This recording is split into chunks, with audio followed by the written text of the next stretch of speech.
guys, Ian here from The Drawing Life. Welcome to episode 76. Thank you for joining us once again. Today we're going to go back to my series of videos on storytelling and writing advice, in which I give little tips on different storytelling elements.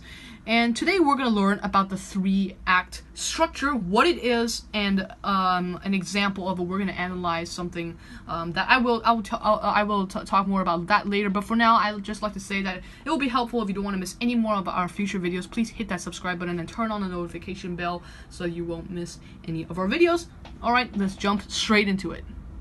So, the 3-act structure. The 3-act structure is basically a line, a horizontal line that is split into 3 sections. You can do this however you want, but what I'm just going to show you my way of doing it. This is a line split into 3 parts, and we shall name the 3 parts Act 1, Act 2, and Act 3. Okay, so Act 1 usually takes about 25% of the story, the first 25%. Act 2 will usually take up about 50% of the story. And Act 3, we will get to another 25% of the remaining 25% of the story. Now, Act 1, we shall have the setup. The setup is, when we give the exposition. I have another video about exposition that I will link in the description box below. You can go check that out as well. But the setup is when we set up its world, and something, usually at this point, something exciting happens out of the ordinary. Then we go on to Act 2, which is rising action. Rising action. The stakes get higher. The problem gets problem worsens, and it eventually gets to the resolution, in which we have a climax, and then we come to the conclusion of the story, and the story ends either happily or unhappily.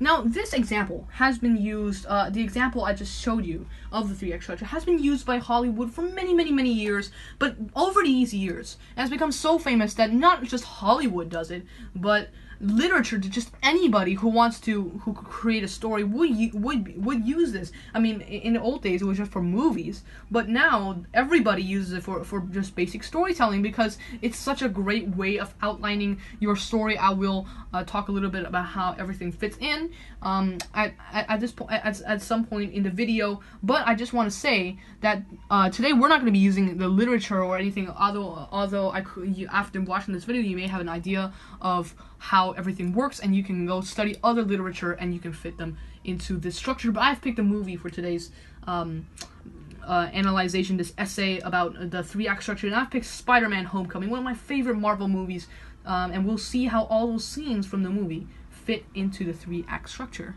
So, Act 1. Peter Parker returns to his school at Midtown Science and Technology, and that's the Act 1, the setup. As you can see, if you've watched this movie before, it takes up about 25% of that beginning scene. It takes up like 15 minutes of that movie, and it's all setting up his life, his school, his friends. Like even in the beginning, we see how we see his friend Ned, and everything, everything is set up. We even see his friend, Mr. Delmar, the deli owner, and the inciting incident. Something happens out of the ordinary when these guys rob an ATM bank with these very weird alien tech, these guns. But when they hack into an ATM. Into the ATM machines, and Spider-Man stops them, and this leads to Act 2, when Peter Parker continues his investigation, the rising action. He continues his investigation, and he gets dropped into a lake, and but still, spoiler warning, he survives this, and he continues the investigation, and because of this he gets very suspicious. Not he gets very suspicious, but his friends around him, some of his friends anyway, gets very suspicious of him. This creates rising tensions. Now, you don't have to use rising tension in these stories, but I just felt that rising tension in Spider-Man Homecoming was such a great way to add some flavor to the story. And rising tension between his friends because of his investigation, and that's a consequence when just another interesting thing you can put in. But I will talk about this in some other videos if you would like me to. But for now, we're talking about the 3-act structure. So let's go to Act 3. The pre-climax, before the climax, is the fairy scene. I jumped quite a bit here, but the climax is that's the pre-climax, and then the climax is later on, his final fight with Vulture. And in the conclusion, Peter is offered his place as an Avenger, but he declines it, going back to his days as Spider-Man. And here's where you can put another consequence, which is when his high school crush Liz moves away, and that is basically the ending of Spider-Man Homecoming.